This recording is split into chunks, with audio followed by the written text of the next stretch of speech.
But despite his talents and the resources, Dr. Tekenah was humble to a fault.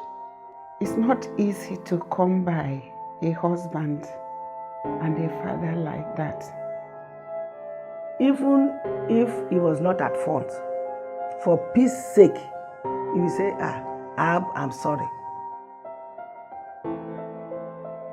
When you were a very good student in the HSC class, you were made to come and teach other students 100, 200, 300 levels. And that was what he was doing. I was therefore not surprised when he ended up as a medic.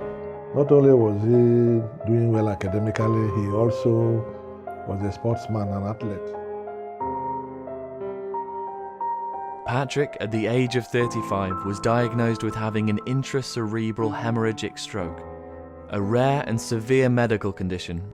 He survived this condition because God had greater things for him to do, and he lived over 32 years.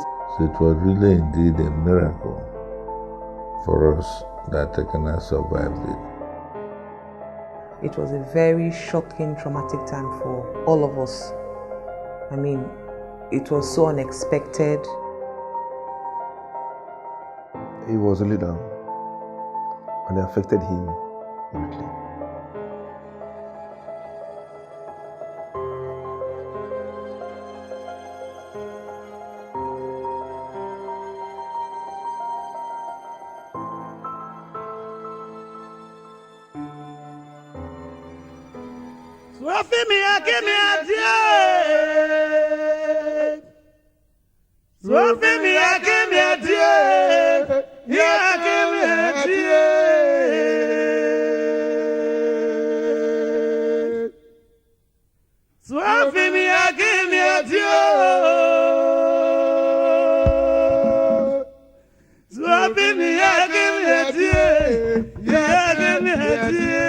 Born on Tuesday the 16th of March 1948, Patrick Ikpo Douglas became the first son of Joseph Ikpo Douglas, an accountant with the Nigerian Railway Corporation, and Serena Tekenah, a warder at the Nigerian Prison Service. Young Patrick, who grew up with his widowed grandmother Anya Lillian, attended the famous St. Luke's School between 1954 and 1957.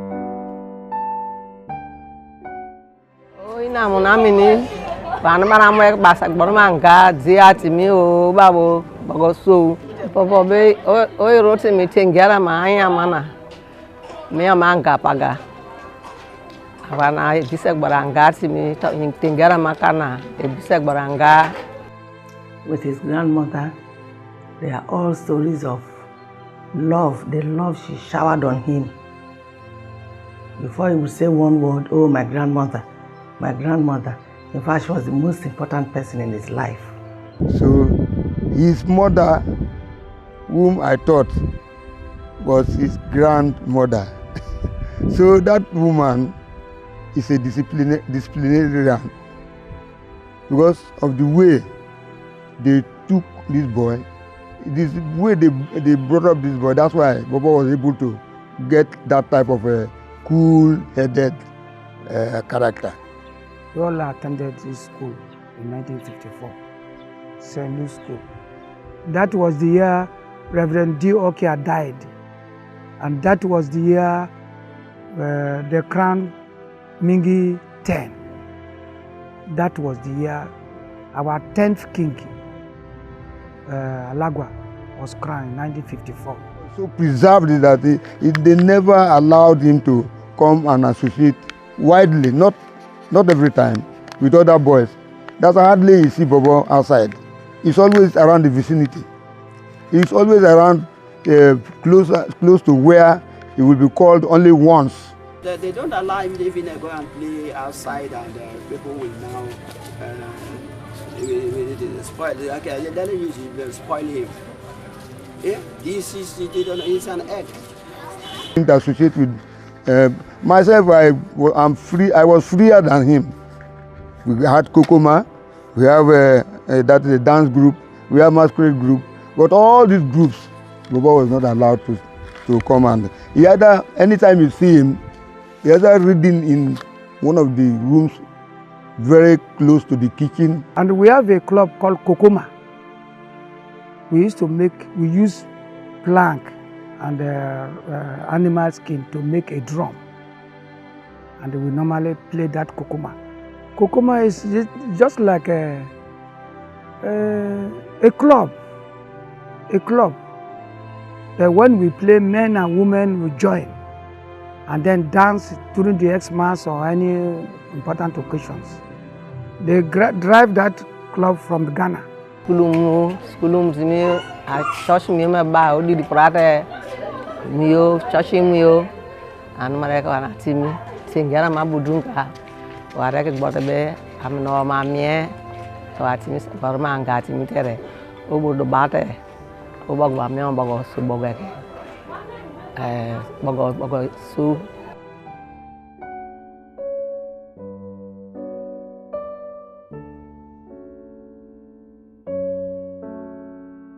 In 1958, Patrick left to live with Dennis Tekenah, his maternal uncle who at the time was a meteorological officer in Kumba, Cameroon, and during his sojourn in the Cameroons, continued his primary education at St. Mary's School, Kumba.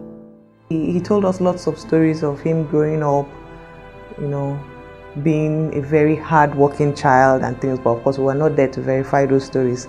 But he told us of how he used to cook, and in fact he could do everything. He gave us stories like that when he was in the Cameroon. After all this love from his grandmother, he now had to part with her for the first time. And he went and stayed with his uncle. He was always craving to come back to Nigeria to his grandmother. In 1961, he returned to Nigeria, completing his primary education at Yaba Model School, Lagos. At this time, young Patrick, on request by his maternal uncles, was made to change his Ikpo Douglas surname to theirs, Tekenah. Patrick Tekenah's glory days began at the Lagos Anglican Boys Grammar School, Nigeria's oldest secondary school located in the Bariga district of Lagos. Patrick had gained admission in 1962 and excelled not just in academics, but in various sporting activities. So much so that this Livingstone House grammarian, besides being appointed the school's deputy senior prefect, was nicknamed the man with the legs of a horse.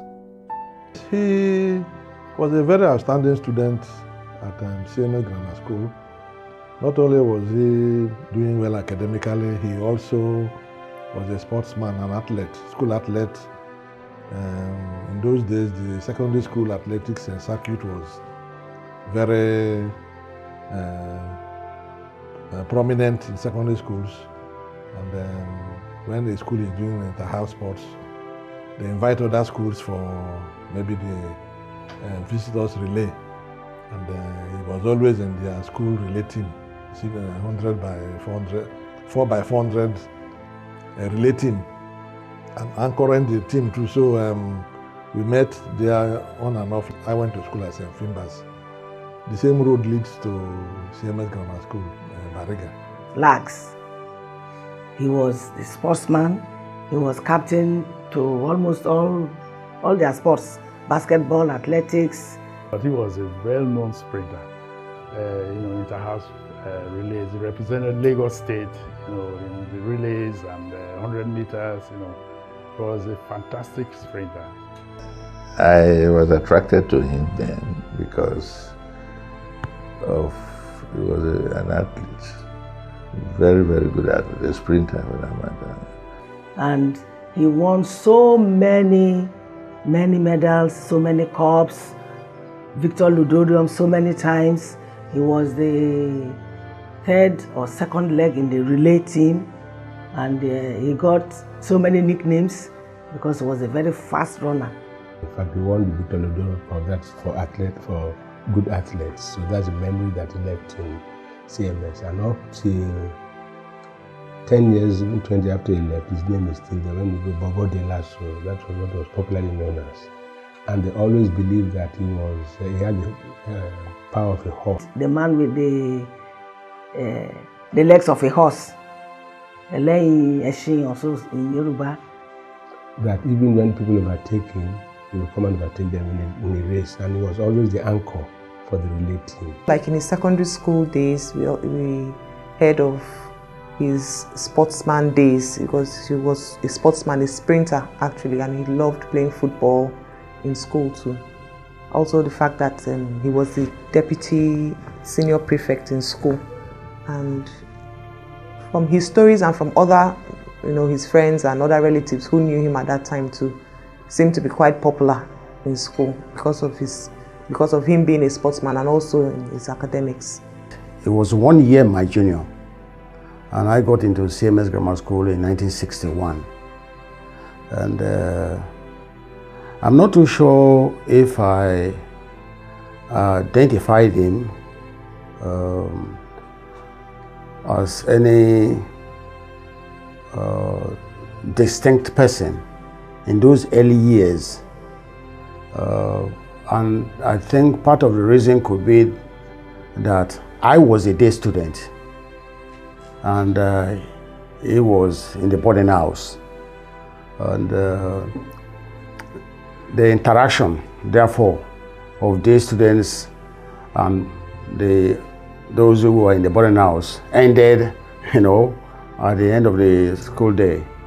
But I think I got to start recognizing and knowing him maybe when I was either in Form 3 or I was in Form 4 and he was either in Form 2 or Form 3, because he was an active sports person.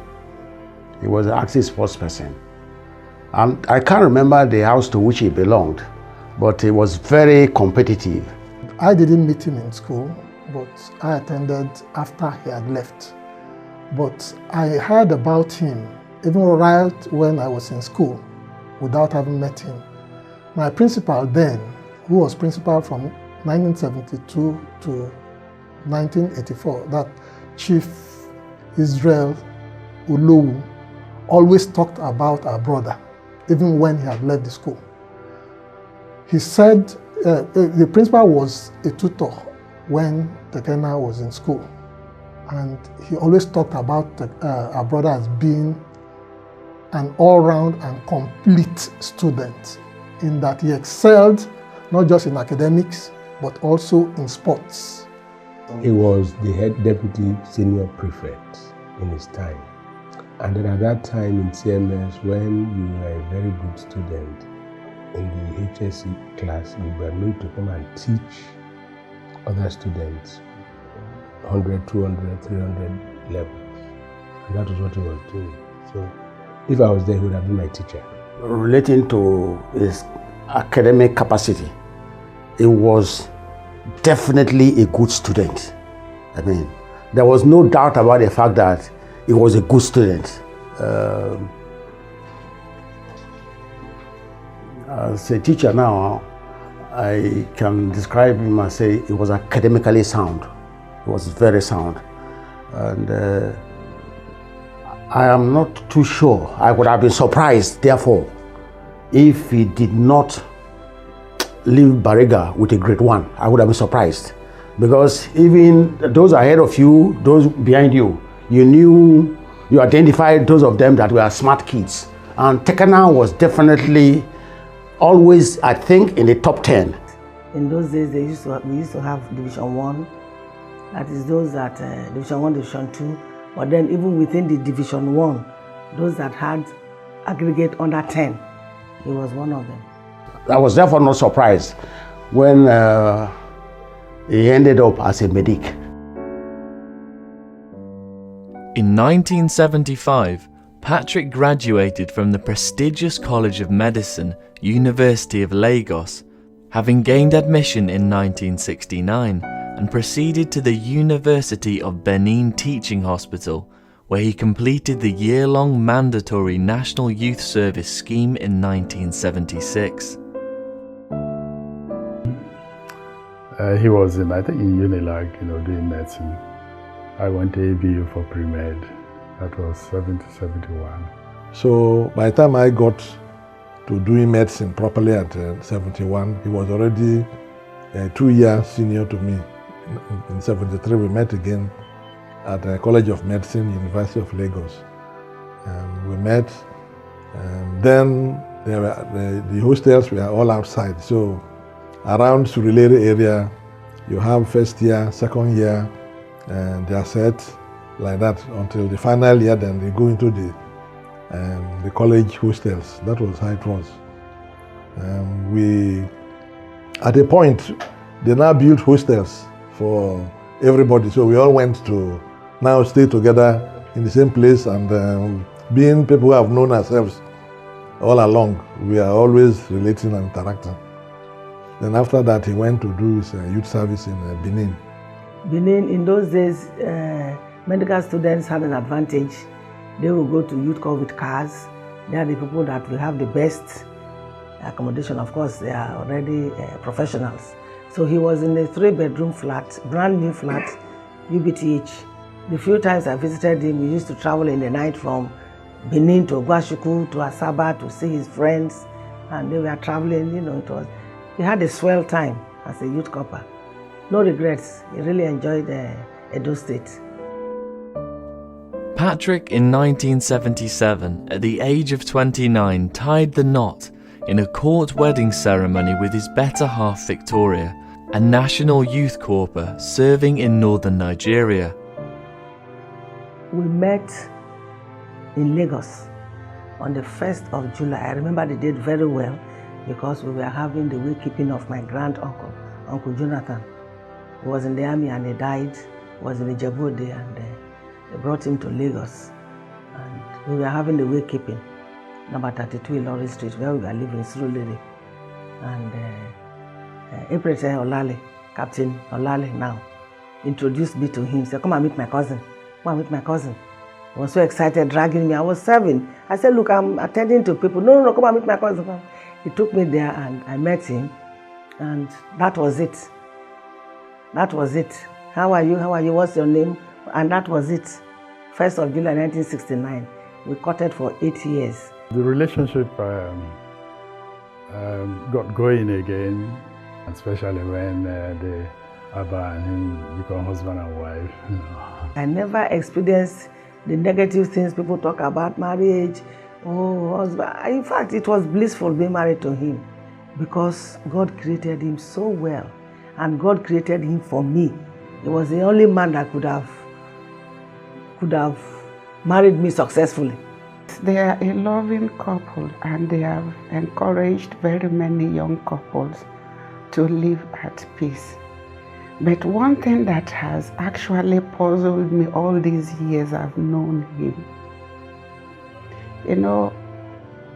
it's not easy to come by a husband and a father like that.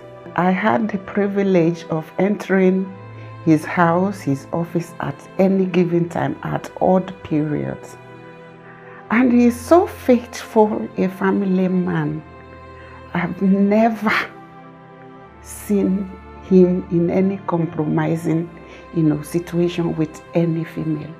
I wouldn't say, well, anyone in particular made it work, but both of them, they love themselves like two young kids, Two of them were like brother and sister.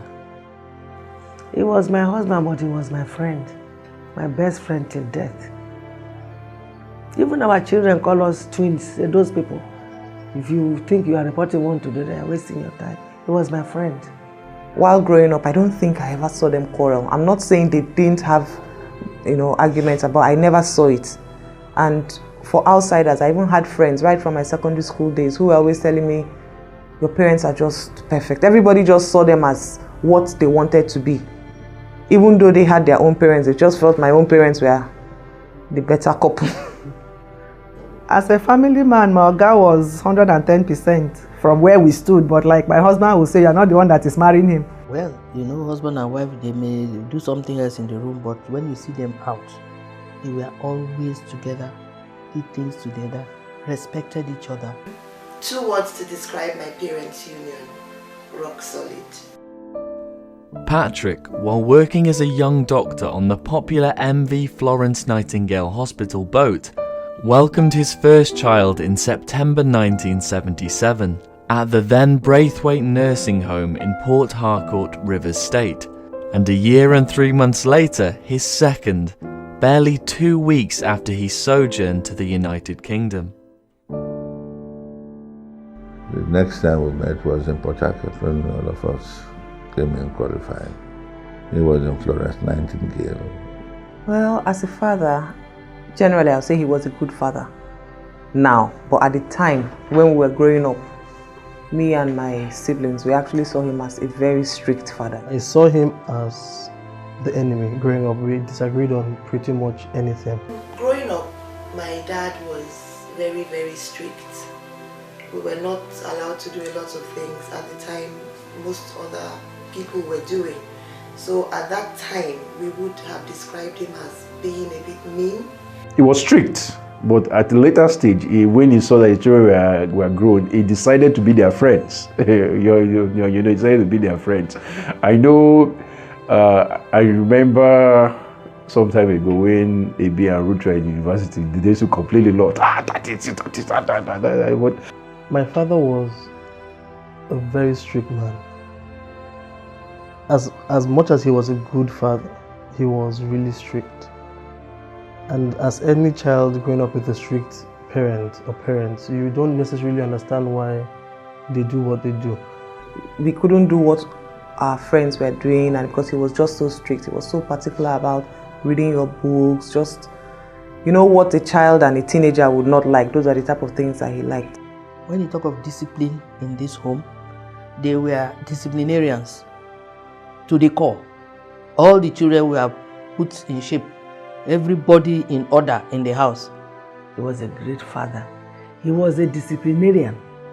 He was. He was their teacher. I am the trained teacher. By vocation, by training, I am a teacher. He is a medical doctor, or was a medical doctor, but he became the teacher. There are various classes. He was taking them in all their subjects, teaching them.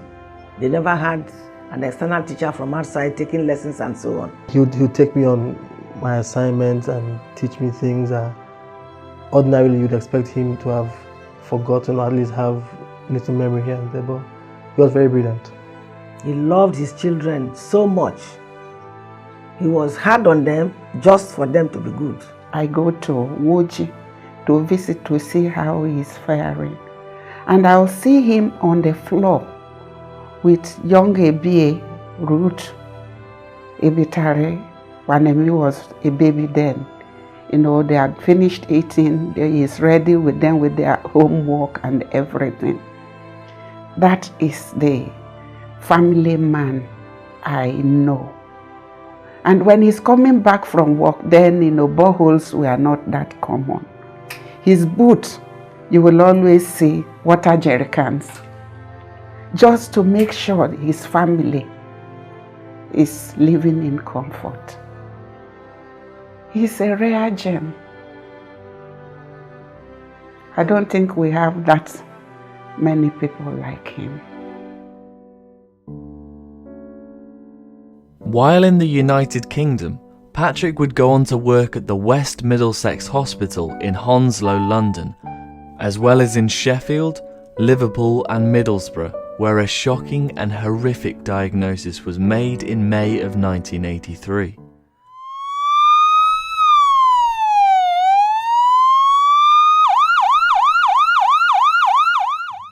This was in April of 1983. I was 5 months pregnant of my third child and my first son, Ebitari. And he came home one day from a tennis. He went to play tennis with my cousin Ben Yanai, in Middlesbrough in England. And he came in with a headache. He said he had a headache and he went straight up and could not come down. He said he was resting. Dr. Combo and the wife came. They were in Sunderland. It was a weekend. Now we were visiting each other over the weekends. Either they come to Sunderland, we go to Middlesbrough.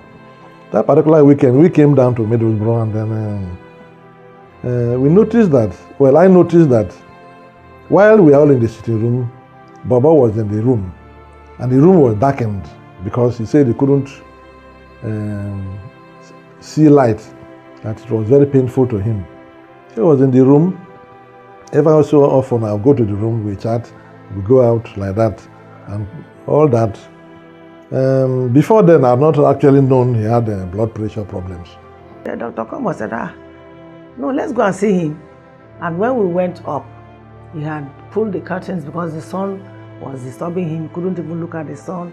Doctor came and said, are you hypertensive? Have you taken your blood pressure reading and so on? He said, no, nothing like that.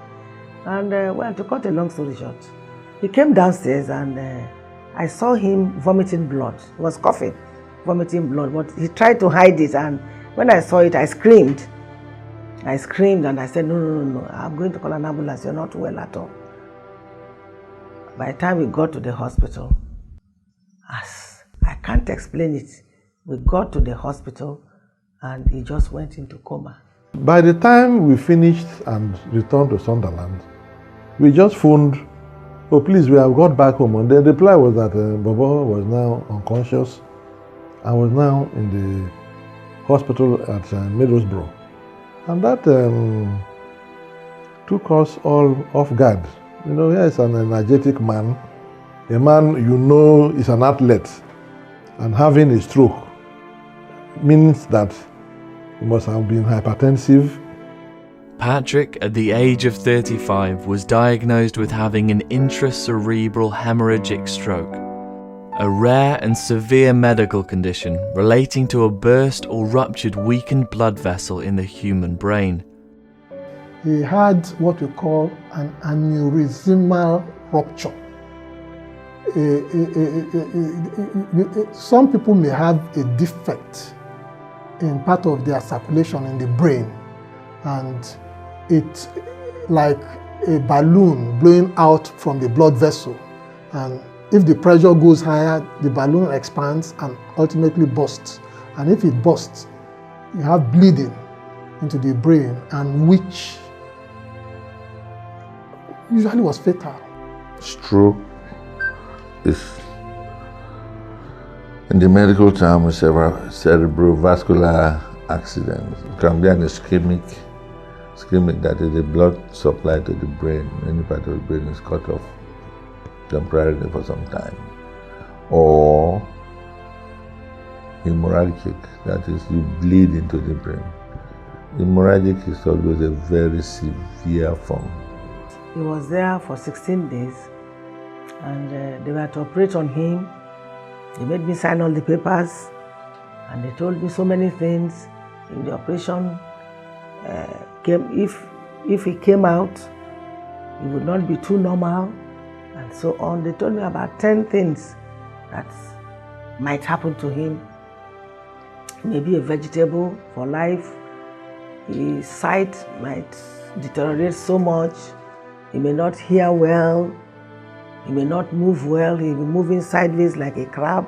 That was exactly how the professor described it. He'll be moving like a crab. About 10 of them. I couldn't choose even one out of those 10 things. Sometimes those things, if it's an accessible vessel, you can surgically go and clip it. But luckily, his own case was treated medically by bringing down the blood pressure. But luckily, when they went in, there was no need for the operation. They said they had seen what was wrong, and they said they've seen the clot, blood clot. And so he did not undergo the operation, but he was unconscious.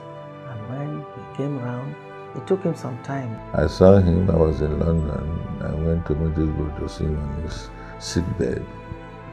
But then his orientation too wasn't. But by the grace of God, he was able to recover. One disturbing thing though, he was given 5 years to live. Maximum 5 years to live. This devastating prediction left friends, family, and most especially his 4 months pregnant wife in very bad shape. And that was hard. 5 years. And we had just been married for 6 years. was expecting our third child. We left it in the hands of God, and he lived for 32 years. Glory be to God. 32 years thereafter. Patrick, amidst the doctor's reports, survived the stroke and welcomed his third child and first son, Ebitari, on Saturday the 20th of August 1983 at the Middlesbrough Maternity Hospital. He survived this condition because God had greater things for him to do, and he lived over 32 years after. So it was really indeed a miracle for us that Tekenah survived it. I didn't know secretly he was praying to God for his son. We had 2 girls. And when I was pregnant of Ebitari, he was praying.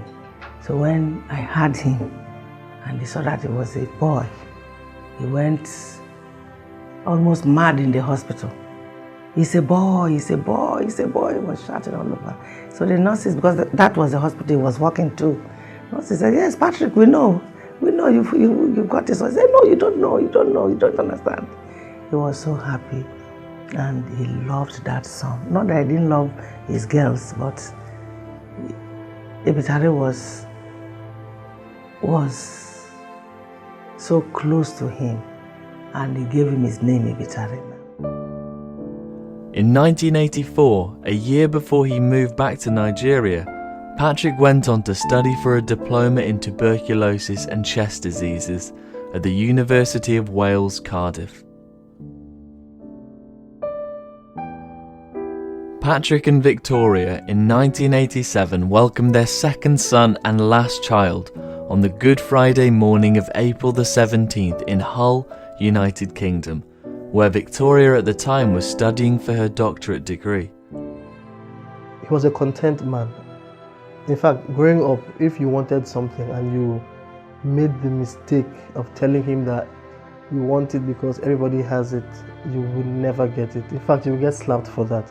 The relationship he had with his wife and with his children, it's a model which every person has actually looked up to. Continuing as a medical practitioner working at various medical institutions, 48-year-old Patrick, upon the creation of Bielsa State in 1996, was appointed personal physician to the first military administrator, Navy Captain Philip Ayeni, and also served in the same capacity under his successor, Navy Captain Caleb Olubolade, till he was in 1998 appointed Director General and subsequently Permanent Secretary of the Ministry of Health.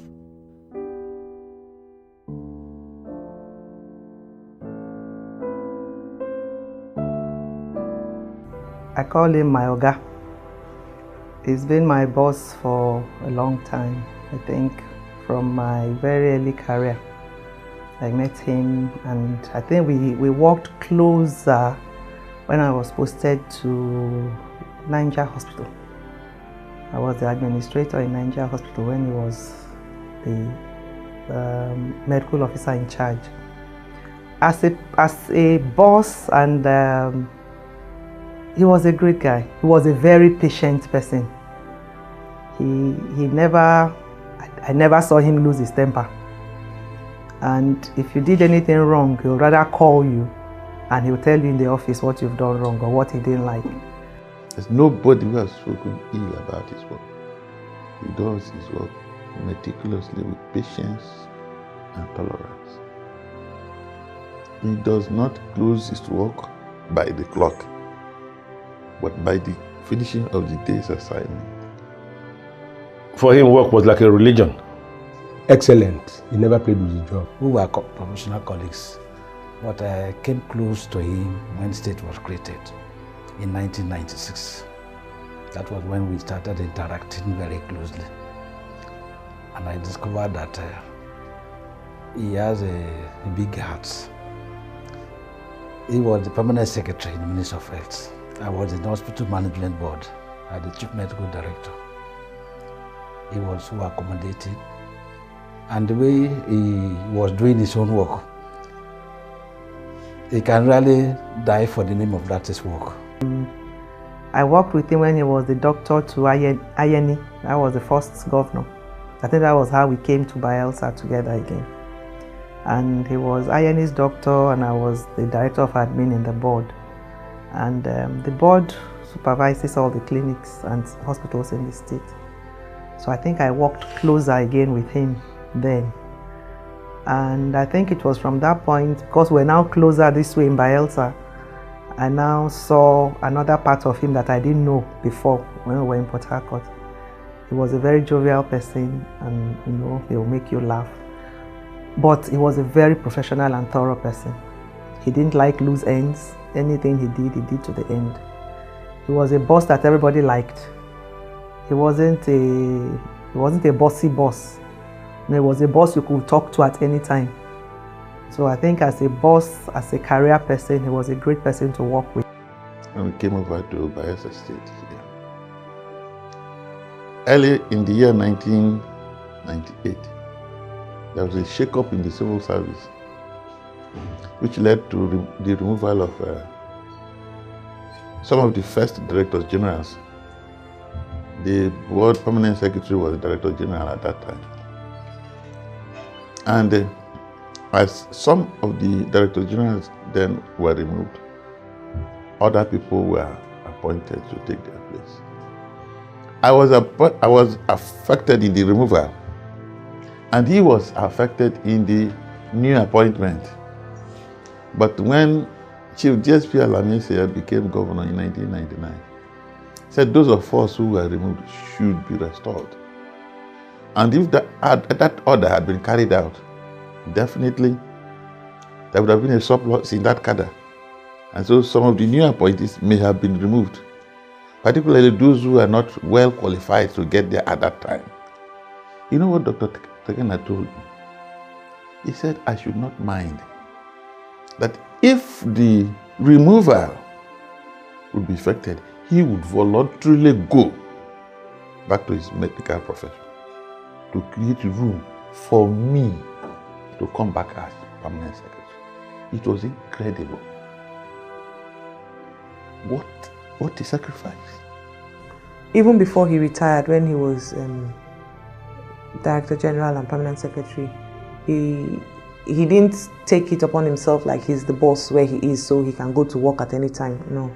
He still woke up early and went to work on time and came back even most times way long after closing hours.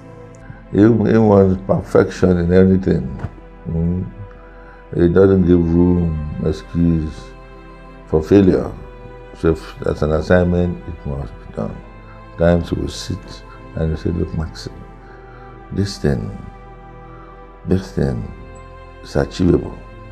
It has to be done. You know, yes.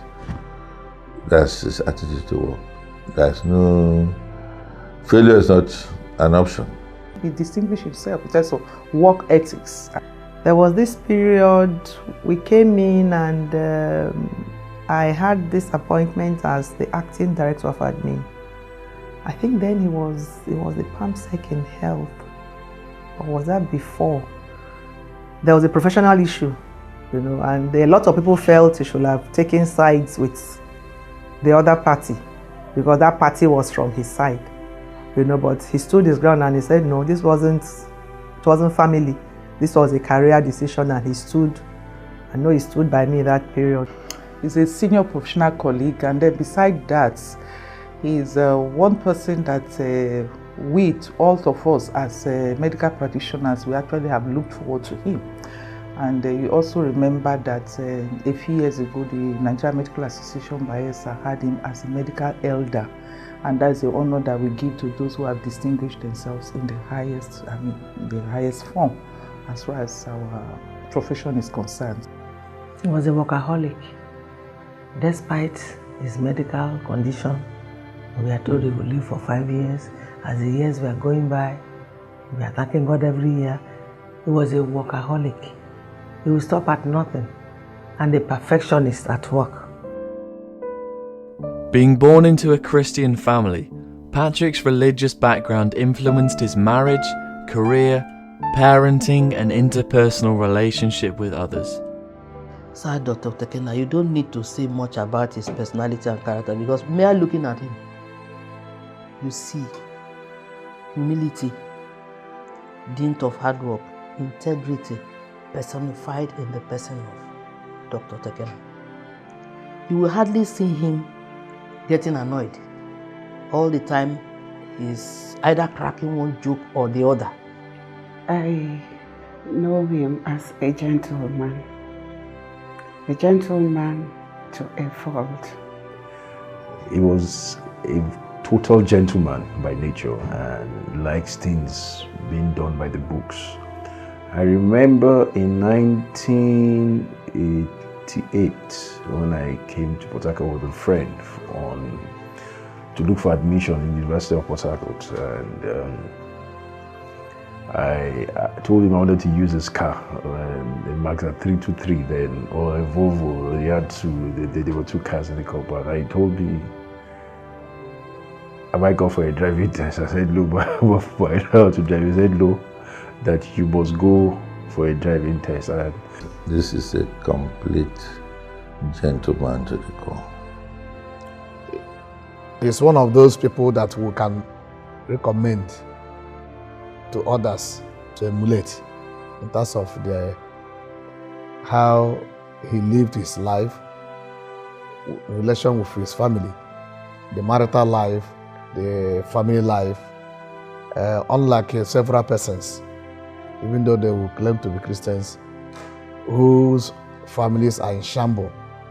The relationship he had with his wife and with his children, it's a model which every person has actually looked up to. Particularly the relationship between him and the wife.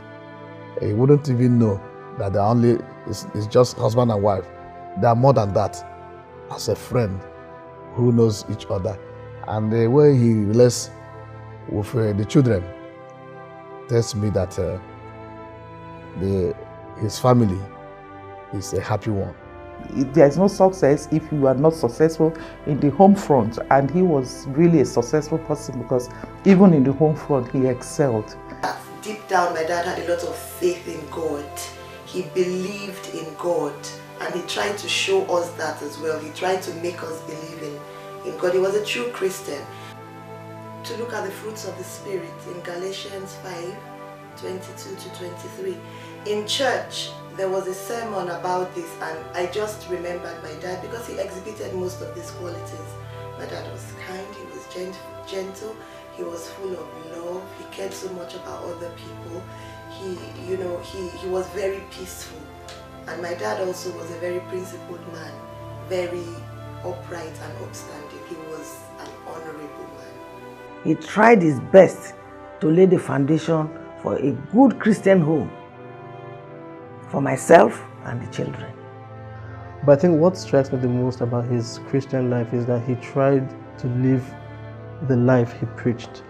So he wasn't saying one thing and doing another. There are sometimes some minor things you may know somebody's commitment to Christian life. For instance, if you get to his house, and I thank God that that legacy is continuing, by 8 p.m. every day, everything in the house is shut down for evening prayers. If you're a visitor, you come around, you just have to wait. You have to wait for them to finish. You partake in the prayers with them and finish. That is really a commitment.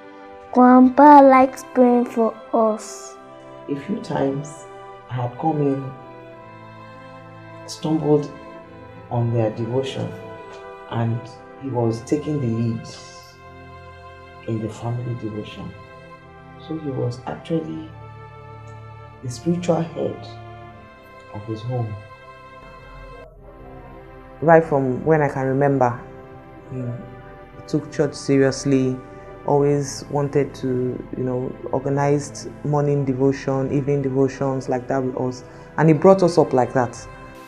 He always did what was right by the church. He was a member of so many of the committees in the church, and he was a knight as well. He fights for the oppressed. The contact I made and the ones I have known with him is somebody who stands for justice. and he's ready to fight for it to the end. So, no wonder the church made him a knight. A knight is a soldier of Christ. Genesis chapter 12, verses 1 to 9. The Lord has said to Abraham, leave your country, your people, and your father's household, and go to the land I will show you. I will make you into a great nation, and I will bless you. I will make your name great, and you will be a blessing. I will bless those who bless you, and whoever curses you, I will curse. And all peoples on earth will be blessed through you. When we came here, when we came nice, and we were separated from Northern Asian and the Ogbia Diocese, he became the president of the Council of Knights. And he led us very well. The records he created are still there. The bishops who encountered him are still talking about him. Look, if you want to talk about dedication to duty, in terms of giving him an assignment, if he doesn't accomplish it, he will not rest. He will ensure that that assignment is being accomplished. I know very many people that he has led, to Christ. He motivates people by, distributing, prayer, devotional pamphlets. In fact, that one I think is part of his ministry. At the end of the, the month or the quarter, he buys different types and distributes to people. And to make sure you are following it up, unknowingly one day he can call upon you. What was the devotional about today? What did they discuss today? When it comes to the things of God, he is so passionate about them. That's one thing I see. For me, it's just a model. There's hardly any committee the bishop will form that they are not there. Either chairman of one subcommittee or member of a committee, diocesan board member, lesser chapter, all those activities of the church. He participated very well and did so marvelously well in all of them. In fact, if I have set up a committee up to 10 or more than that, he has been a member, if not a chairman or vice, for more than 7 of them, 70% of them. So he will ensure that those things are being actualized. He's a good administrator.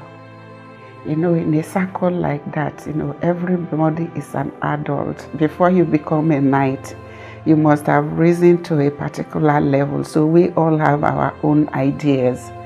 And it's not easy, to make people to conform. But as the president of the Council of Knights, because of the same infectious, character that he has, you can't just help but follow him. He's a very straightforward person. We are knighted the same year, 2001, and he's somebody that you look up to, exemplary. Even in leadership, he was a Democrat. He's not that type of leader that would not allow other people to talk. He would listen to your own views. Whatever, in a general statement, whatever you give him to do, he did wholeheartedly and with full focus and commitment. For leadership position, he's scored excellent because in the Council of Knights, he did so well. He coordinated all the knights and ladies so well that even when his tenure expired, people didn't want him to leave. People went to him, spoke to him, asked him to continue for a second tenure. He said no, he cannot. Well, he did not give us reasons, but we just understood that he didn't want to continue. It was a very arduous task, coordinating the Council of Knights. It's not an... And he would have come for a second term, but just towards the end of his first term, he was appointed a commissioner in the Civil Service Commission. And he felt he would not be able to put in his best And as I told you earlier on, he's a perfectionist. He wouldn't let the council to suffer, nor his work to suffer. In other occasions outside the diocese where we are invited, you have to put it on to show that you are the president of the Council of Knights of the Diocese. I wish you all the best of luck, and may God help you in your tenure in Jesus' name.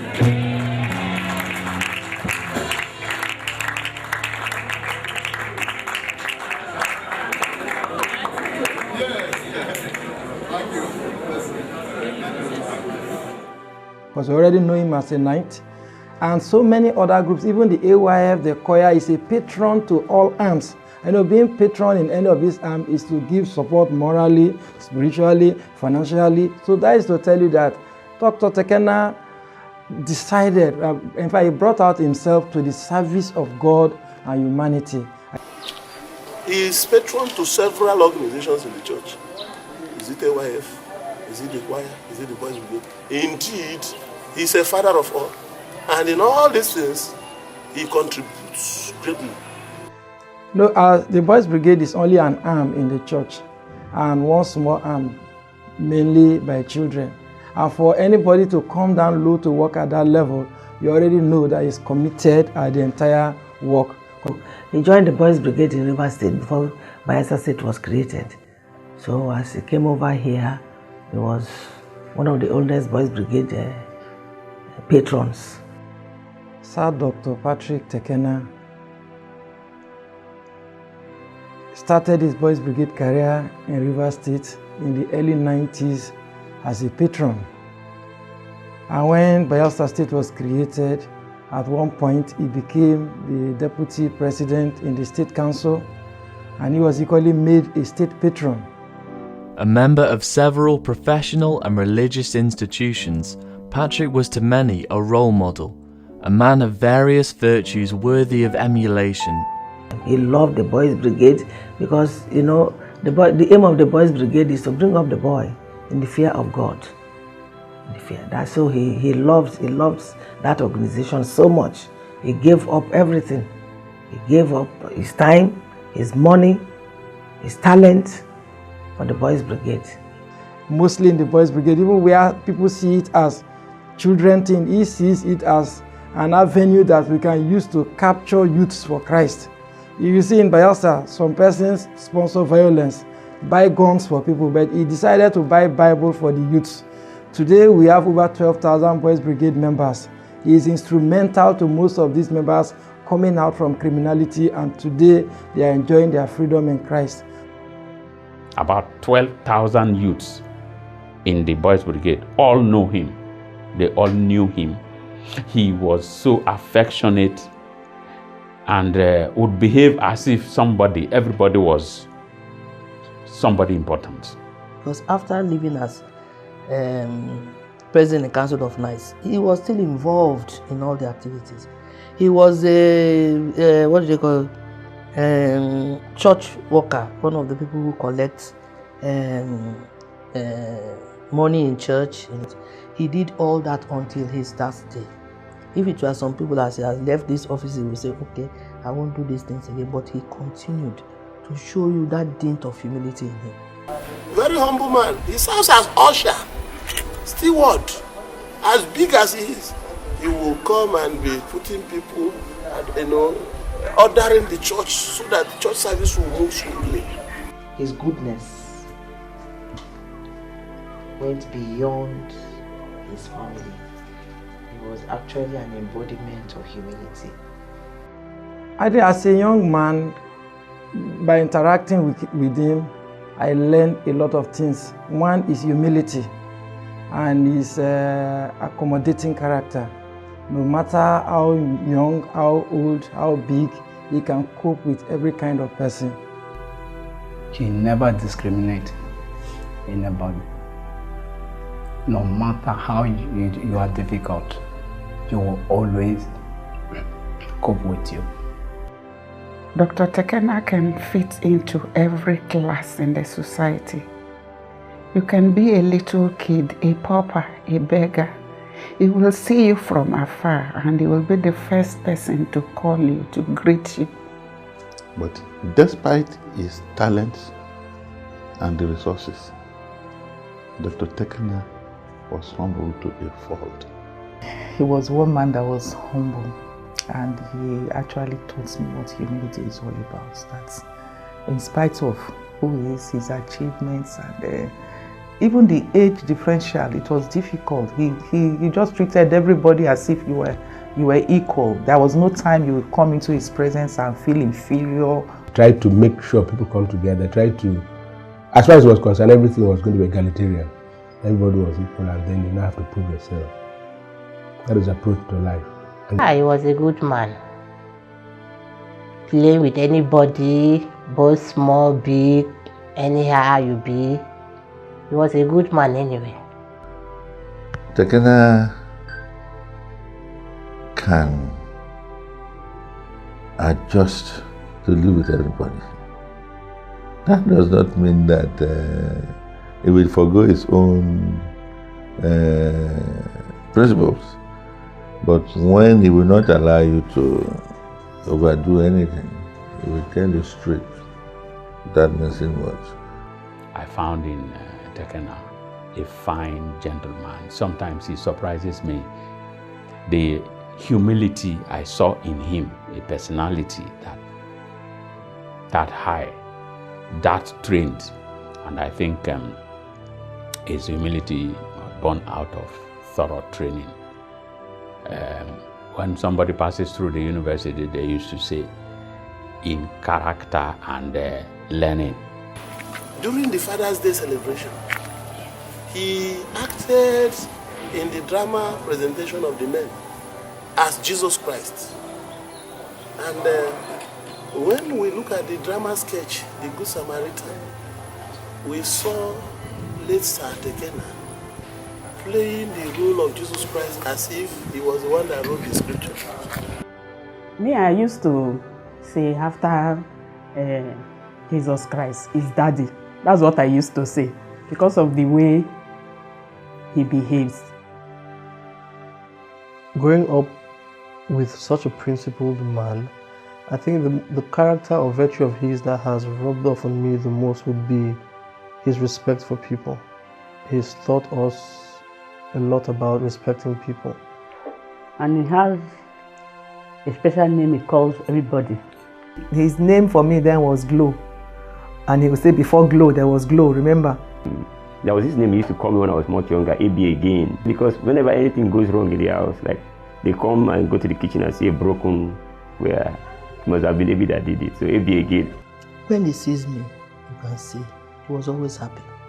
He doesn't just greet me, he will come and hug me. Big sister, my sister. You can't claim somebody's righteous or something, but to us on earth, I wish I were half of how he carried along in life. I have seen him as a man who not only is interested about himself and family, but interested about the welfare of others. He's free with people. Whatever he can do for you, he'll do for you. That access. I mean, you do it with that free mind. I remember too well when my dad had issues with his employer's Reef Bank Insurance. And I was in year one or remedials or year one thereabout. And he called me. I remember he came to see me at late Uncle Reggie's house.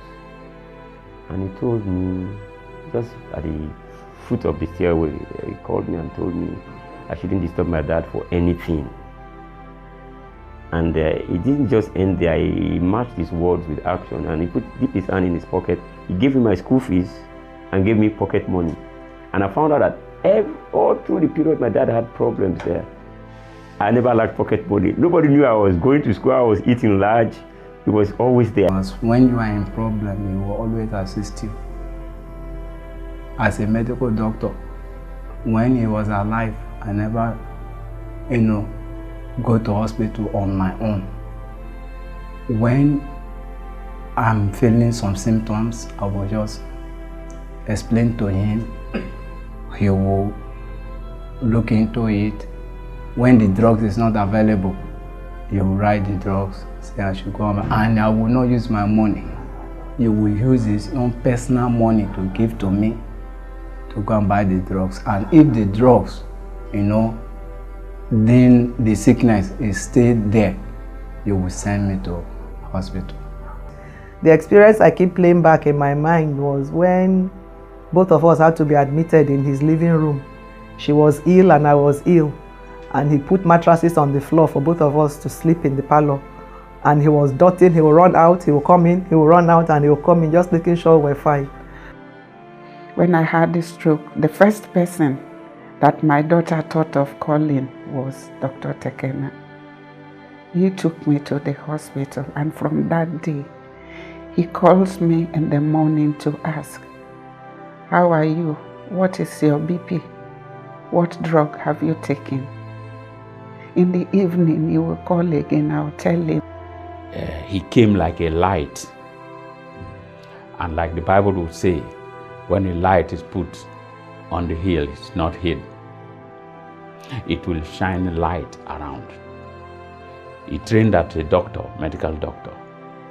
But what he did was not just treatment of ailment, treatment of character, molding of character. He is a representation of many good parts. I would describe late Sir Patrick Tekenah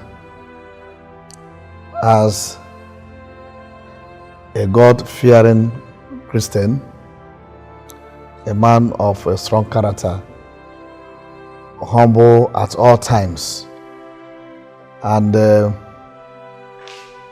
great man of peace. His humility and his peace-loving nature. Perhaps if he was not a peaceful man or a man of peace, I don't know whether he would have stayed those 38 years, because he would accept fault even when he was not guilty of anything at all, just for peace to reign. Even if he was not at fault, for peace sake, he will say, I'm sorry. And I will say, but what have you done wrong? Then there's peace. Several personal experiences. I remember one that has to do with my personal times of having refugees with some of the clergymen. The role he played, how words of wisdom and knowledge helped so much to reconcile and sort out those issues. So that extra wisdom, he is able to always ignite in somebody. And he would give you advice on everything, almost everything. He's a peacemaker. He loves a peaceful environment, peaceful relationship. He brokers peace amongst people. We look at him in the church too as a peacemaker. He will not be passing and two people are quarreling. No. He will rather say, put the blame on me. Even if he's not interested, it's not part of the case at all. He will say, yes, I am guilty. He will begin to apologize so that there will be peace. And we also notice that this thing is not only in the church. At the community level, he was attested to be a very prominent peacemaker. Of course, in his office, nobody has ever told us anything to the contrary. There is nothing that happens in the family, both the ones that has to do with joy and the ones that has to do with sorrow. There is nothing that it does not take part in. He was either personally presenting himself or sending words, messages to participate. He had participated in everything in the community. After contributing his little quota, he will still find time to be part and parcel of that occasion. Community-wise, I know he has established 3 UNICEF neighborhood, in fact, neighborhood to education water scheme, which he personally asked me to do for him. Diema, for example, Diema, Digmama in Okpoma, then Selama in Okpoma. He had done that. He built through the Ministry of Health, built the health center that is existing now as Cottage Hospital. He built it with the contract from the ministry as a PAMSEC. He aided it and built that one. When people die, they have to take the corpse to brass, to the mortuary. He was also instrumental to the building of the Okpoma mortuary. When this fracas between Chua and Okpoma issue came up, there was nowhere to keep our bodies, so he aided in sending the mortuary attendants to BMH for training. He has had to use his own personal money now to bring them to Port Harcourt and then train them. And then was even paying them stipends from his own personal pocket to maintain them while they work before the community took over. Use his money to buy formalin to take off, for them to take off the functioning of that mortuary. He did it with his own money. It's not even government money. He's that kind of person. He was very passionate about family matters. He was very, very passionate. There is nothing anybody in the family was doing, even if it was in Lagos, it was in Warri, it was in Port Harcourt. He's always there, taking the lead, playing the role as a father. He was the eldest in the family and the head of Tekenah family.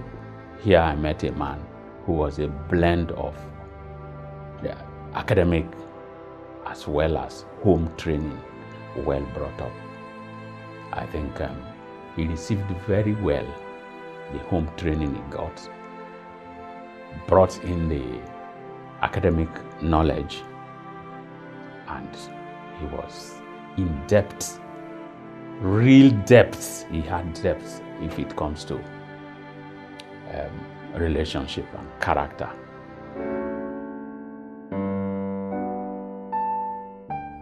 In his leisure, the Liverpool Football Club fanatic, besides watching football, will normally enjoy chatting and having a good laugh with friends. It was always a happy moment with this jolly good fellow who was also passionate about the games of boxing and tennis.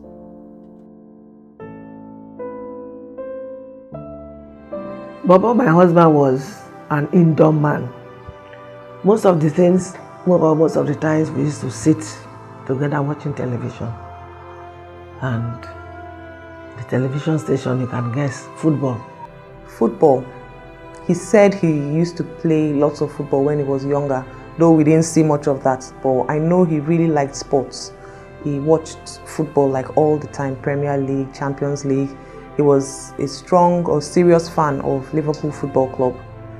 He also liked boxing a lot. When we were younger, we had so many video cassettes of boxing. Liverpool was his club.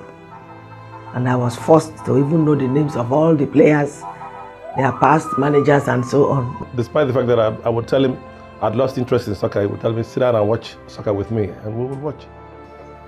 Listening to good music. He had an ear for music. He loved Christian music. He used to listen, he used to love. He particularly loved Psalms of David. Yeah, animals, football, tennis, boxing, those were things that I think kept him going. On one occasion, we went to Nembe for a women program, and all of us converged in his sitting room. So when it was time for us to go to bed, we told him we want to sleep, so he should go to the room. All the girls will stay in the sitting room. He said, if you want to leave only me in the room. He brought out his phone and slept with us in the parlor, slept in the midst of women. With his mother-in-law, we the girls, we were about 10 of us. We all spent a good time together that evening, exchanging, banteries, laughing, telling stories, joking and all that. All the time, he's either cracking one joke or the other. Always cracking one joke or the other. It's jokes, good jokes, some funny ones, some moral and immoral ones, all sorts of jokes. Full of stories. Was a great storyteller.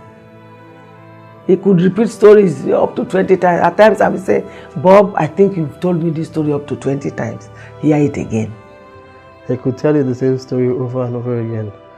He would dramatize it. In fact, if you told him a story and you heard him tell someone else that same story, you probably wouldn't even know it's the same story.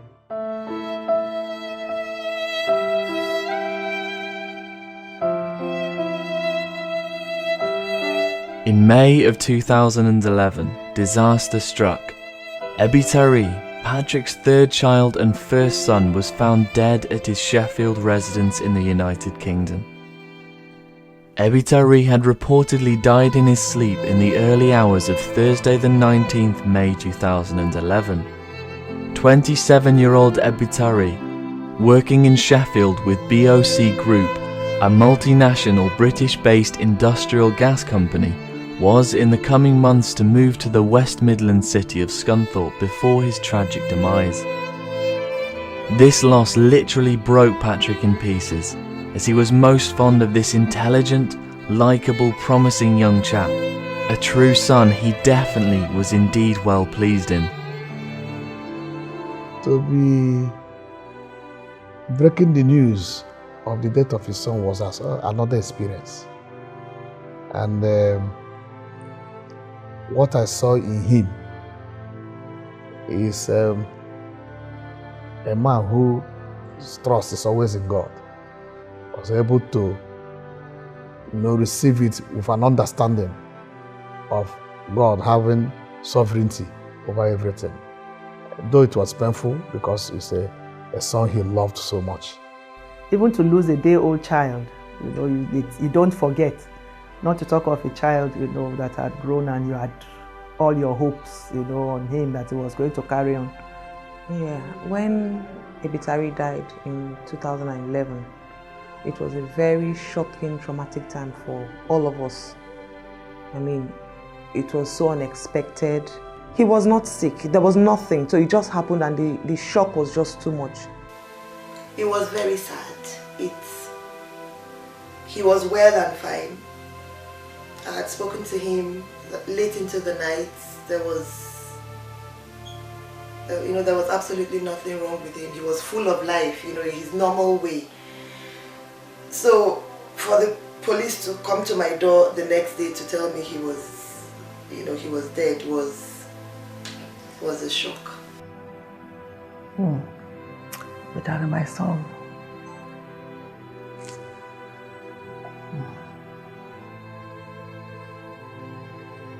He was just 27.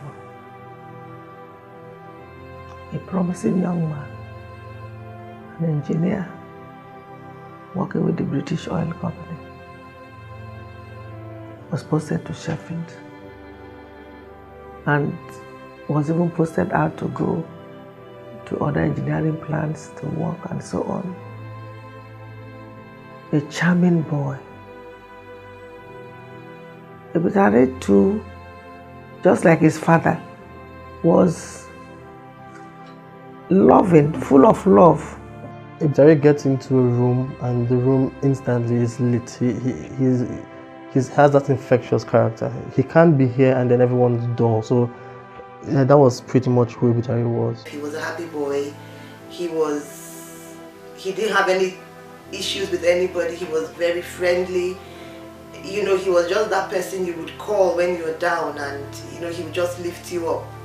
He was a good uncle, to my kids. He was a perfect brother. So on the 19th of May, when the news came that Ebitari was dead, found dead on his bed in his room.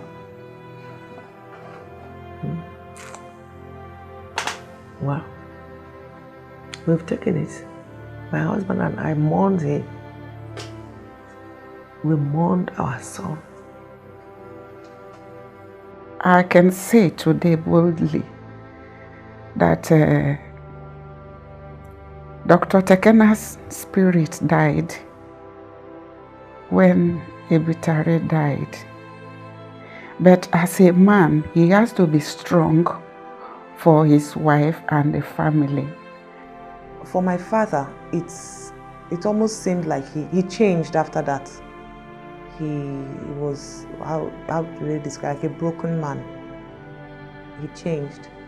Because I remember then I was also in the UK when it happened, and later that year I came back to Nigeria, you know, but I didn't see that spark in him. Even though I had come back, I've come to stay, it's as if my coming back even reminded him that his son was not coming back. It's still a bitter pill for me to swallow till now.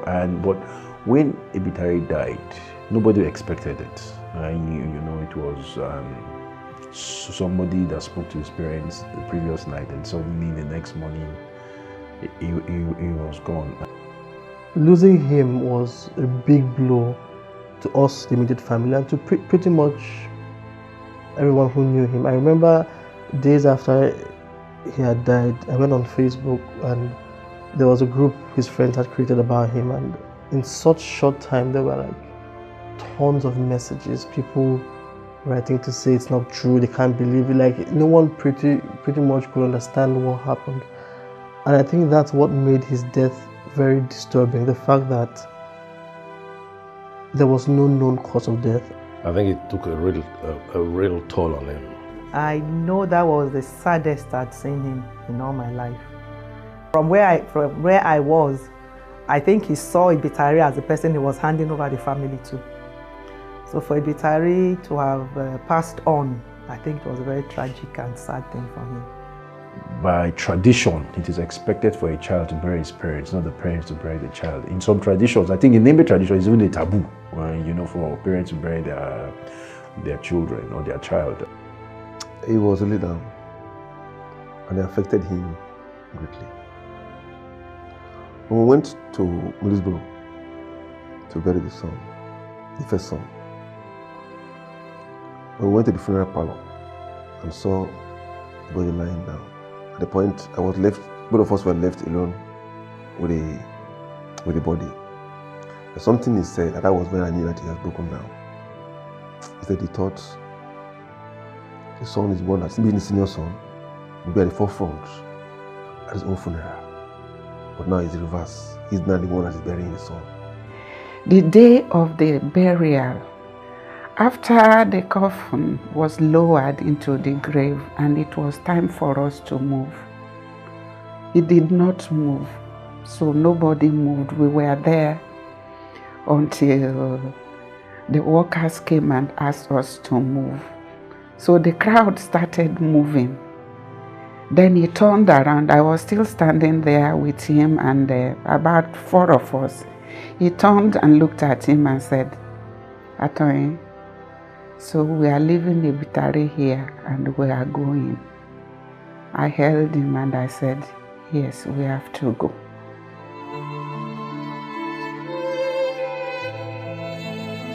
Patrick and Victoria together mourned their departed son, but took consolation in their grandsons David, Daniel, Nathan and Donald, who continually brought them the much desired joy and happiness they sought.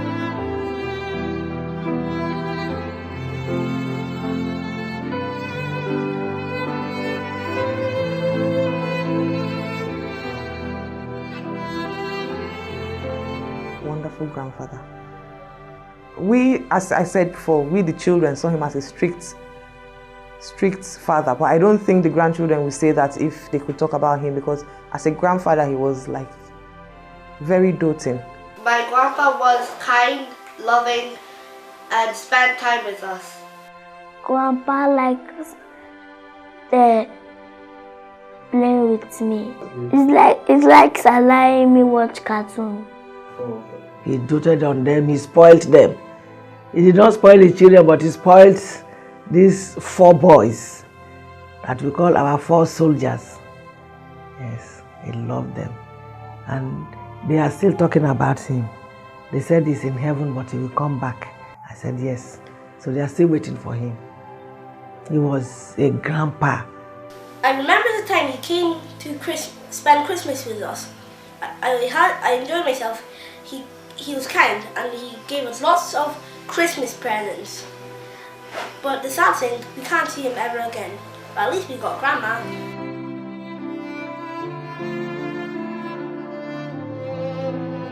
Patrick continued in the Bielsa State Civil Service, retiring in 2008 from the State Ministry of Works after successfully attaining the mandatory retirement age of 60.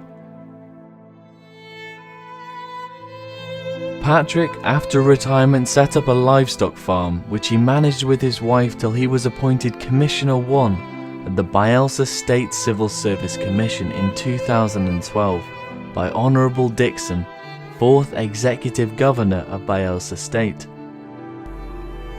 He has a farm called Ebitari's farm. He never played with his farms, both the workers and the birds. When he retired, pays his full attention to the farm. He can go there in the morning, stay till in the evening. He will go inside the poultry, he will take care of the birds. He used to inject them. You know, the way doctors take care of their patient, that's how he take care of his bird. The way he loves human, that's how he loves the animals too, even the dogs and the chicken. That's how he loves them. He will go check them, feed them with the workers. He is a very hard-working man. He's hard-working and he's a very good administrator. In fact, to me, I personally feel Dr. Tekenah's name is synonymous to hard work. And in 2012, we became members of a Civil Service Commission. And in fact, I'll describe him as a pillar to the commission. An encyclopedia, mobile encyclopedia, can meet him at any time and he's ready to help. He will walk and walk and walk and forget himself. So we're very close, and through his discussions, I got to know he has some health challenges. So at times, when I'm closing and he's still there, I'll go to tell him, you have to go. Madam has told me I should take care of you, you have to go. So he's about going. And he can fight for that work. I remember when I was in Civil Service Commission with him. That's our second coming together. The first one was Minister of Health. I was a PAMSEC in Civil Service Commission. Some old staff that were due promotion that were not promoted, he would take it like his own personal work. People were wondering, what is he looking for now? But that is the way he is, his spirit. He wants to help people. He was always helping. And wherever there is something that he needs to be corrected, he will put all his life on the line to see that that thing is done. And he was just fighting around. People did not understand him. Why is he doing so? If the ordinary people, maybe he's bribed, or why is he doing like this? It's not that, it's just from his own heart. You know, he was solving people's problems. At the end of the month, you have 1 or 2 persons or more to handle their matters, either school fees, house rent, whatever it is. You know, each month he does that. When he receives his salary, he will go to the farm. After the farm has paid the workers, so he will now go to the farm again and give them something again every month. He solves problems. I could remember one day somebody came to disgrace one of us. It's like the person gave that person a job. The person could not do the work very well. So he now asked him to do the work again. So as soon as he finished, this is Agbama, the boy had to come to the office and say, you must pay me. You know, just like that, to disgrace him. So what Dr. Tekenah did was to go around, how much do you have? How much do you have? Knowing the amount, he just collected the money and gave to the boy. No, those are some of the things he does. And then in his department, at a time we call that department maternity department, he had 3 girls working with him and they were all pregnant. And so we asked him, how was he managing with them? He will come, if they are sleeping, he will ask their problem, tell them, okay, you go, you know, like that. And they started having their babies like that. As part of his schedule at the Commission, Patrick, while conducting statewide promotion interviews on the 2nd of April 2015, collapsed and was rushed to the Diete Koki Memorial Hospital in Yenagoa. That day was a Monday, Thursday, the Easter weekend, and we decided to spend it in Nimbe at the cathedral with our son Wanini, who was in Owerri. We would travel down and the father and him would come in the evening. So on the 2nd of April, we were supposed to go to Nimbe for the Easter. My mom was to go earlier, and then I was to come meet my dad up in Yenagoa because he had some interviews to do at the office. So I was to meet him up, and then would go early in the evening. Because my husband was conducting state interviews for promotion. And so we were ready. Both of us were ready for the journey, for the fact that he will go to work and then I will go to Nimbe. And we sat at breakfast. I sat by him. He had his breakfast.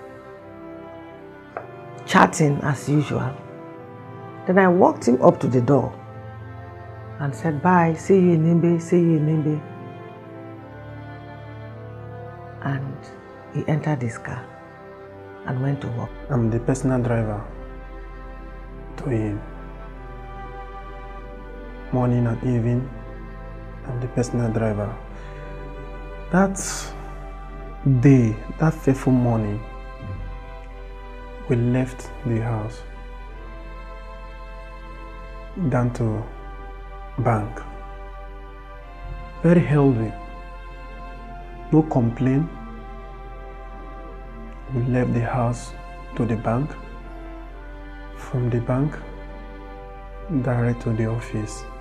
Johnny told me that morning that he said he was going to send money to his son, and he told me he would go to the bank and do some transactions before going to the office. Mommy now said, don't worry, I will call him. Mommy now called him. That was around 12, 11:30 to 12. When she finished talking with him now. Becky, my papa there for serious interview, you know. I'm coming, okay, I will send him. He told me to rush down to the house. And Madame is calling me, being a wife, is calling me. I say, okay, sir. I just called to say, okay, this is final, I'm going now as I get to the house. And I got to the house and I remember that I had not eaten. So I told the ma'am to get me some food. She was still preparing the food to bring when his colleague from the office came. I mean, 5 minutes interval, I reached house, helping Madame with Madame drivers. Denke, I'm helping her packing some load to the car. My phone was ringing, but I can't pick the call because I'm busy. And that moment, I'm right in the front of Madame. I can't pick the call. Some minute interval, I see our Commissioner 3, Mr. Ogugu, rushed down to the house with empty leg. I came in and I was told we're to have a meeting. That's its area, a promotion interview. So when I came in, I was told, he has come to look for me and that they are ready. But I came to meet 2 or 3 persons in my office wanting to see me urgently. So I attended to them.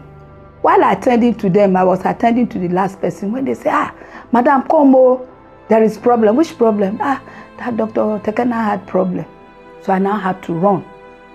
As I got there, they laid him on the floor. I said, what was wrong? They said, nothing, as he was just interviewing the people. They saw that he was slumping to one side, so they had to bring him back to the seat. He could not stay, so they had to lie. I saw these fire service people, it was their turn, so they were working on him. So what do we do? So it was in my car. They picked him to the Koki hospital. At that time, we didn't know anything that had happened. We thought it's just anything we can handle or the doctors can handle. Mrs. Ogugu came, his colleague in the office, one lady, called the driver and said, do you know any doctor He was confused now. He now called me. I was outside too. Ah, come, Becky, come. Do you know any doctor? I said, what's the problem? Daddy collapsed in the office while he was doing the interview. He said, we don't want mommy to know about it, you know. Why? She will travel, no. She should know about it. I went inside, me and the lady. And I was wondering, if he's in a hospital, why would I be the one to call a special doctor to take care of him? By the time we got there, I said I wanted to see him. They said, oh, doctors were working on him. I said, I want to see him. And they took me to him. And I don't know how to describe it, because I was looking at his lifeless body. But probably they felt they had fooled me, that doctors were working on him. So they did not know I had seen his lifeless body. I looked at him for about 10-15 seconds. Then the matron came and said, oh no, madam, the doctors are working on him. But obviously I saw the doctors just standing around him. They were not working on him. I saw them. 67-year-old Patrick was pronounced dead on arrival, following a suspected cardiac arrest. When I was called that he had slumped, death was not on my mind at all. And I was making all the connections, calling people to make sure that he gets care. And when they were actually even telling me about the condition, surprisingly, I couldn't remember that is the condition of somebody who had passed on. And I kept asking, exactly, so what is the next thing? What is the next thing? And then I remember asking the doctor, he said, does that mean that he has passed on? And he said, yes. It was a girl in his office who called me when he collapsed. So he now took the phone, stole my number and called me and said, look, it's not him, I am so and so working with him. I just want to inform you that he's sick. He collapsed and we have rushed him to Pulu Hospital. Huh? So I rushed down. Rushing down. Then when I said, is there a doctor that I can talk with? Then the doctor was passing, gave to him, and he quickly. So I told him, what is the problem with you? Oh, he confided in me. He gave that that there was no breathing, no pulse. He came and they have done some resuscitation and they haven't gotten any. I knew that it was normal. So what I kept on saying at that time I was coming to say, why Bobo now? Because we were preparing for Easter. I said, Bobo, why? Bobo, why? And when I came and they took me to where he was, his body, lifeless body was, and I was just, I said, Bobo, why would you do that to us? Why would you do that to us? Well, in fact, even feeling his this thing, thinking it was not true. In fact, the day they said he had some crisis or something, I was coming in, I was doing something in the university, and then when I heard about that, I quickly left everything to come and see him and then stay with him. On getting to halfway that AIT junction here, they now told me he had died. So, but I still insisted. I went there to see him and I couldn't believe it. I called the Lord Bishop. They took my pressure, my blood pressure, of course. I am hypertensive as well. Took my pressure, it was so high. They gave me food to eat and they took the pressure. Meanwhile, they had called my bishop, some of my friends, some of our relations. And they now came and said, oh, this place is not good enough, so we are taking him to FMC. We have prepared the place for him where they will take care of him. So I told them. And that was Dr. Amagbe, really.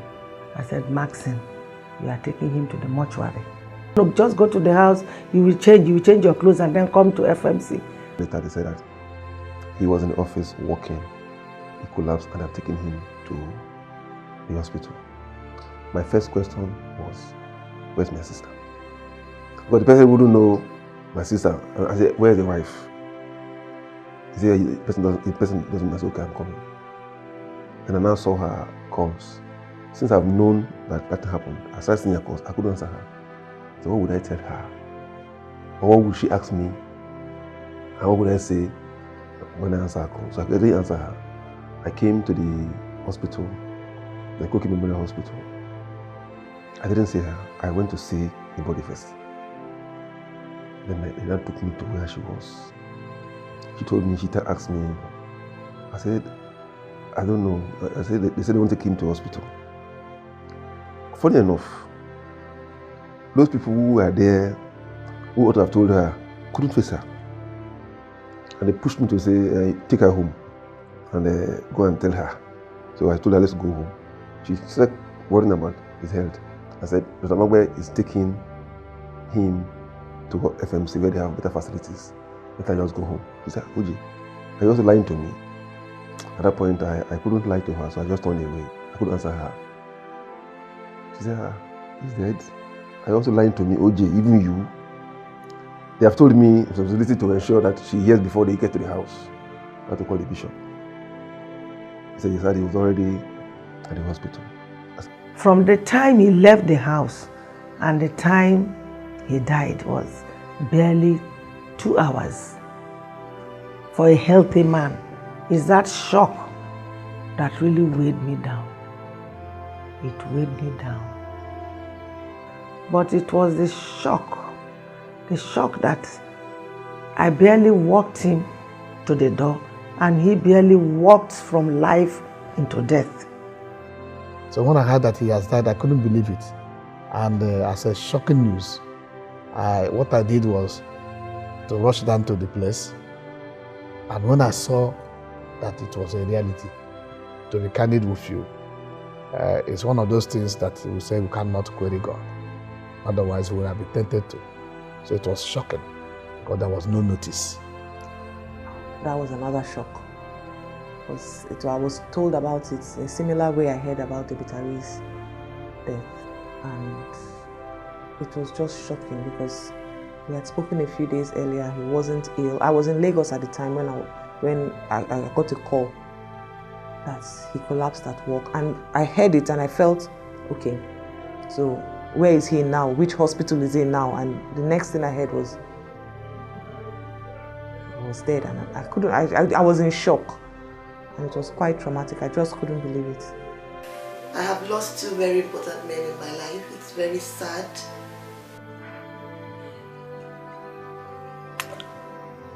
Oh. 4 years. And then my husband left. I remember walking into the house, still having no reaction because I really didn't know what to think. And then I met my mom crying, and the words she said to me were really very touching. She had walked up to me and said, "Your brother has left me and now your father. Please don't leave me." Unfortunately, that's one thing that the world is grappling with, and not many people, I mean, maybe the first attack, yes, but by the time it gets to the second attack, it's difficult to survive it. Heart attack is usually a disease of the blood vessel that supplies the heart. The heart is an organ that works right from when we are in the womb, right till we pass on. So it's an organ that never stops working. There is no part of the body that is not dependent on blood. So once there's a problem, it's like you have something that you are squeezing, and that's what it does. When it squeezes, it pumps blood out, it rests, and then blood comes in. So if there is anything that would rather weaken the ability of the heart to pump the blood, that's to squeeze so that blood can go out, or in the process of blood coming back to the heart, if there is any blockage. It pumps blood to other parts of the body and also feeds itself. So a heart attack occurs when the blood flow to the heart itself is disrupted.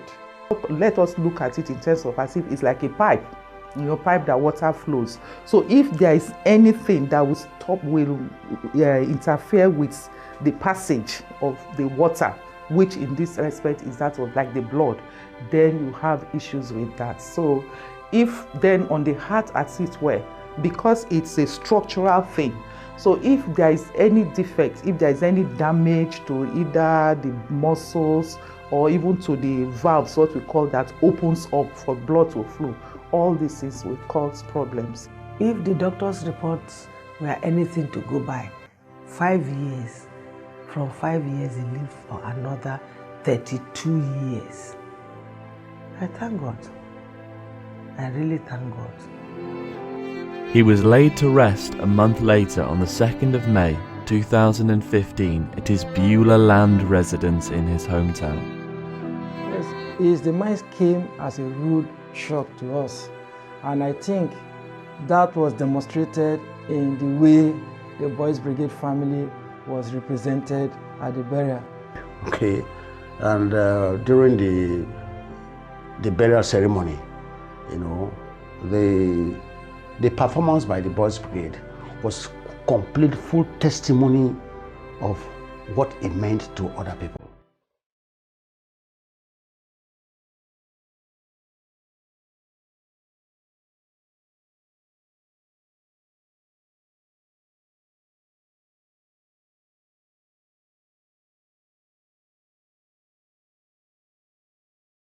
So when I heard about the news of his death, it was like a thunderbolt. I think it was very devastating. Shock. I could not believe it. I couldn't believe it. Because it came as a rude shock. It was an unexpected blow. It was a breaking news, a shocking news. I spoke to him in less than 24 hours, and the next I heard was he has passed on. It was a very big one, big shock to us, and it was a loss. I know that most times people, when somebody dies, will say this is a loss and all that, but for us it was a monumental loss, both at the community level and also professionally. I've lost a person. His death was a very rude shock to me. I was baffled. I was so disorganized. I couldn't believe it when they mentioned it, that he collapsed in the office. Couldn't almost believe it, because I knew that he went to work that day. Very shocking. I was really shocked. Worked until even the dying moment, serving his state. I was so sober. But when I heard of the news, I can't talk. Where I'm standing, I'm just standing there. I can't move. I can't do anything. Obo mi on la. Uncle be fe on gomo. Obo mi on la. To bogba. Wa get. Ranu in karameni. Ane fi egberi ngba bo wa okuru te. O fi egberi ni bo paga bo pro fi mi. Odume gba mi en bra ni mu a. Inewo mi en bra ni mu a ba korite en yo ka ni mu a. For me, it was a great sense of loss. I was in shock. And it was quite traumatic. I just couldn't believe it. I was so sad and feel bad. A man who ate breakfast this morning and went to work is no more again. I was so sad. Oga Tekenah died. I didn't want to believe what I was hearing. Maybe it's my older brother. I use the word, are you stupid? What kind of talk is that? Papa is gone. I didn't understand it because it didn't even appear in my thought that something like that will happen. Not at that time. So I asked him, I said, what do you mean it's gone? Gone where? Nende or where did he go? He said, Papa is no more. I couldn't still, get it. But by the time, it sinked in, because he started to now explain what is going on, I couldn't talk to him again. It was a shocking news. I pray that it should, let it be a lie. Let it be that he just went into a coma and then he will come back again. Between when he died and up till recently, I was more or less dumb. Shocked. I was shocked because I had prayed a long time ago, after I found out that our grandfather was not up to 70, and most men in the family, my late Uncle Robin, Uncle Dennis, were not up to 70 before they died. I had prayed before my dad became 70. I had prayed and fasted. Before Uncle Reggie became 70, I had prayed and fasted. And they were 69 when I started my prayer. So I was getting set to do so for him. But First, when I heard of his demise, it was a shock. April 2nd, precisely. I thought it was a joke. But one thing I know I'd miss him for is his advice.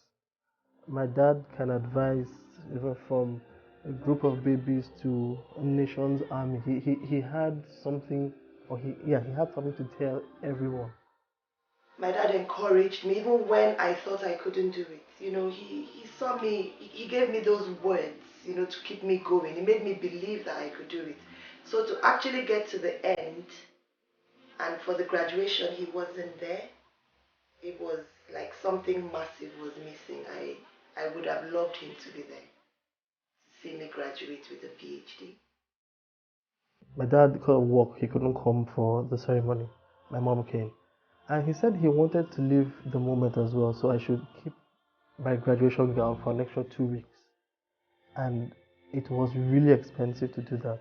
I remember my sister kept saying, please go and return it. Like, how would you spend so much on just keeping the gown?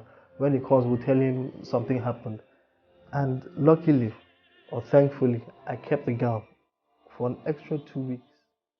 And when he came, I wore what I had worn for the graduation, wore the gown, and then we went to have our father-son photo at the studio. It was our last photo together, so it's a treasured one. I'm glad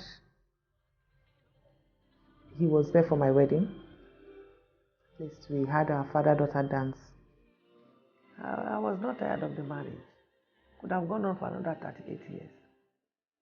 In fact,